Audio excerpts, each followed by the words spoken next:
কেন্দ্রীয় ছাত্রদলের সাধারণ সম্পাদক নাসির উদ্দিন নাসির বলেছেন, ছাত্র রাজনীতি বন্ধ করতে চাওয়া ফ্যাসিবাদী মনোভাবের বহিঃপ্রকাশ।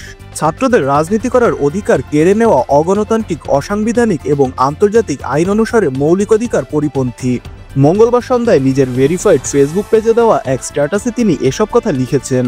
ওই স্ট্যাটাসে তিনি আরও লিখেছেন, ক্যাম্পাসে গণতান্ত্রিক পরিবেশে রাজনীতি করার সুযোগ দিলে যে কোনো ধরনের সংঘাত এড়ানো সম্ভব।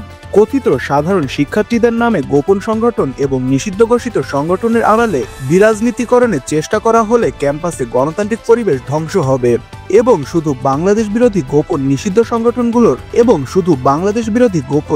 সংগঠনগুলোর তৎপরতা বাড়বে। সবাইকে গণতান্ত্রিক মূল্যবোধ ধারণ করার অনুরোধ করছি।